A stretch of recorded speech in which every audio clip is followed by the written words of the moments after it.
En Guinée, 3 ans après le coup d'État qui a renversé le président Alpha Condé, le pays est en plein débat depuis la présentation de l'avant-projet de la nouvelle constitution le 29 juillet dernier. On en parle avec Karamo Nabé. Bonsoir.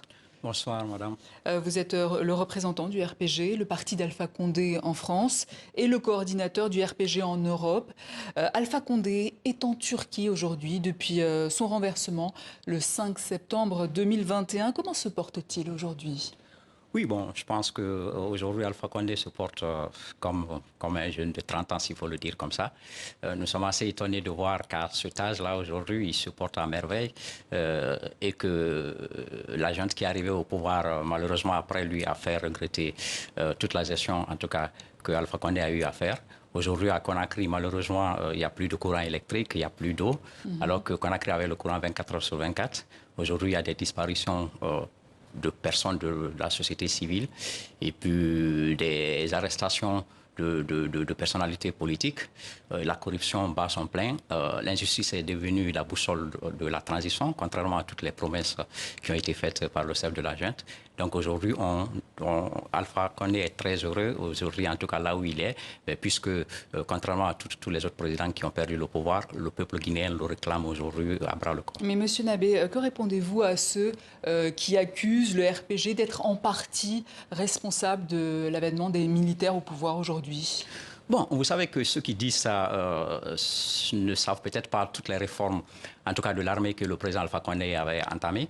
Je pense que c'est du temps d'Alpha Condé que les véritables réformes au sein de l'armée guinéenne ont été... On se souvient surtout de sa volonté de modifier la Constitution pour se maintenir au pouvoir et des centaines de morts aussi, des dizaines de morts aussi, qu'il y a eu lors des manifestations anti-troisième mandat. Oui, bon. Parce que vous accusez aujourd'hui les militaires au pouvoir, mais est-ce que c'était vraiment mieux avant ?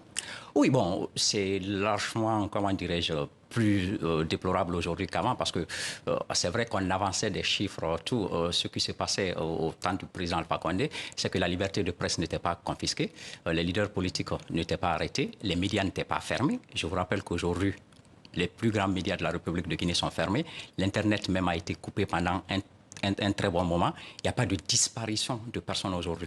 Aujourd'hui, il y a un acteur, comment dirais-je, de la société civile qui a disparu. Mais il y a eu des morts quand même. Oui, oui. Est-ce qu'avec le recul, vous ne regrettez pas cette période ?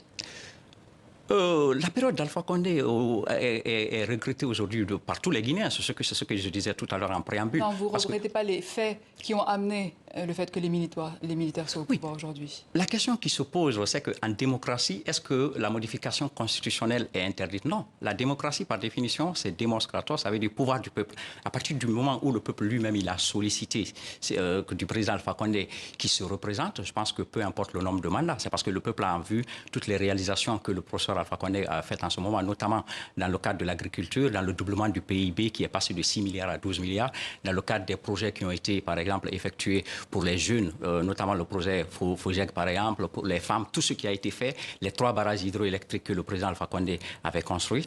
Et maintenant, pour ce qui concerne les violences électorales, malheureusement, la Guinée a toujours été un pays où il y a eu cette, comment dirais-je, violence d'État, mais qui n'était pas du fait du président Alpha Condé, puisque en ce moment, on avait une opposition qui était assez radicale.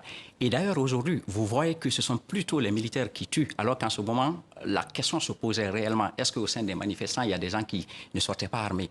Aujourd'hui, la junte qui est là est tellement violente que personne n'ose même sortir avec la moindre arme.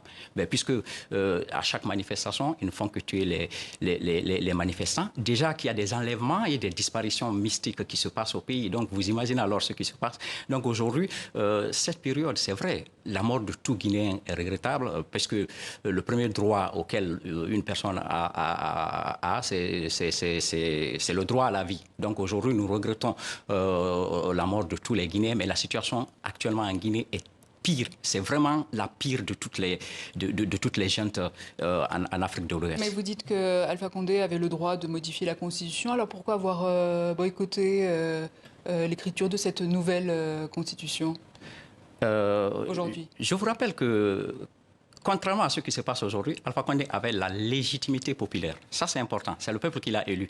En plus de ça... C'est pour ça que vous boycottez aujourd'hui Non, ça n'a rien à voir. Alpha Condé avait la légitimité, Alpha Condé avait la légalité. Alpha Condé pouvait parler au nom du peuple, puisque c'est le peuple qui l'a élu. Donc, il avait cette, légitimité de modifier la Constitution. Alors que ceux qui sont là aujourd'hui s'imposent par le simple fait des armes. Personne ne les a élus. Et en plus de ça, la Constitution dont on est en train de parler aujourd'hui, contrairement à ce qui a été fait sous le temps d'Alpha Condé, où il y a eu une vaste, consultation, où c'est même le peuple qui a voté, là, c'est un monologue. Il n'y a plus de dialogue en République de Guinée aujourd'hui. Ce qui est en train de se passer, c'est la volonté d'un seul homme, en l'occurrence le général Mamadi Doumbouya, qui est en train de s'imposer au sein du CNT. Il n'y a pas eu de consultation préalable, il y a un monologue qui est en train de se passer et une Constitution qui contrairement à celle que le président Alpha Condé avait proposée, où il y avait des innovations en matière de droits de femmes et en matière technologique. Là, aujourd'hui, la Constitution qui est là n'invente rien de nouveau. Il n'y a que des articles qui se répètent. 205 articles pour une Constitution, alors que les Constitutions modernes aujourd'hui sont autour de 100. Pour exemple, la Constitution en France, si ma mémoire est bonne, est seulement à 89 articles. Vous imaginez? Est-ce que ça veut dire que vous êtes prêt à vous allier avec l'UFDG de Cellou Dalein Diallo, par exemple, qui lui aussi a boycotté la présentation? Vous savez, la grande prouesse que le général Mamadi Doumbouya a réussi à faire, c'est d'unir toutes les forces antagonistes d'avant. Aujourd'hui, toutes les manifestations qu'on fait, on le fait tous ensemble, y compris avec le FNDC, qui était notre principal adversaire, avec l'UFDG et avec toutes les autres formations politiques. Donc aujourd'hui, tous ces gens-là ont compris que la Guinée est au-dessus de tout. C'est-à-dire ce qui nous unit est beaucoup plus important que ce qui nous divise.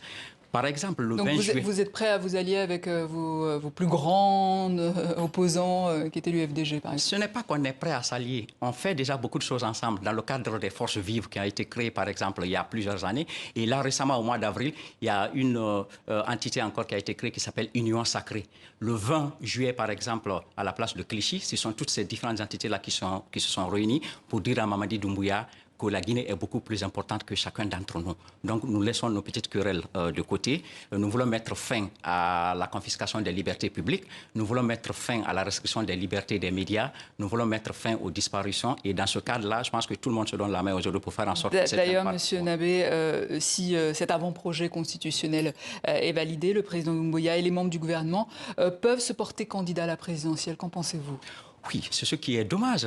Vous savez, le 5 septembre, quand vous écoutez le discours du colonel à l'époque, Mamadi Doumbouya, où il faisait de très belles promesses, justice qui serait la boussole de la transition, lutte contre la corruption, on ne va plus répéter les erreurs du passé. Aujourd'hui, on voit que c'est plutôt une justice des vainqueurs, où des gens sont détenus, il y a des détenus politiques depuis plus de 3 ans sans aucun jugement, où des gens disparaissent. Et donc aujourd'hui, contrairement à toutes les promesses qui ont été faites, dans le discours, si vous le relisez, vous verrez que le colonel Mamadi Doumbouya promettait que ni lui, ni aucun membre de la transition ne serait candidat. Cette promesse-là, aujourd'hui, a été passée aux oubliettes. Cela ne nous étonne pas, parce que, comme je le dis, de toutes les promesses qu'il a tenues, il n'y en a aucune qui a été respectée. Et justement, donc, on ne sera pas étonné aujourd'hui. La transition au 31 décembre, vous y croyez? Ah non, pas du tout. Nous, RPG, depuis le jour du coup d'État, nous n'avons jamais cru aux promesses, en tout cas, de cette junte. Et je pense qu'aujourd'hui, tous les Guinéens se sont rendus compte. Aujourd'hui, ce qui se passe en République de Guinée, la vérité, c'est quoi? C'est qu'il y a des mouvements de soutien qui se créent.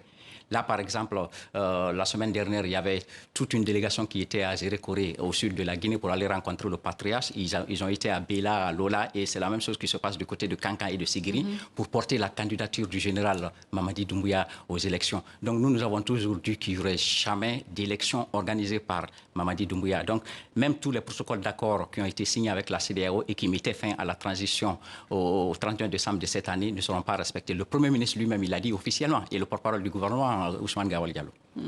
Karamo Nabé, merci. Je rappelle que vous êtes le représentant du RPG, le parti d'Alpha Condé en France, et le coordinateur du RPG en Europe. Merci à vous, c'était un honneur.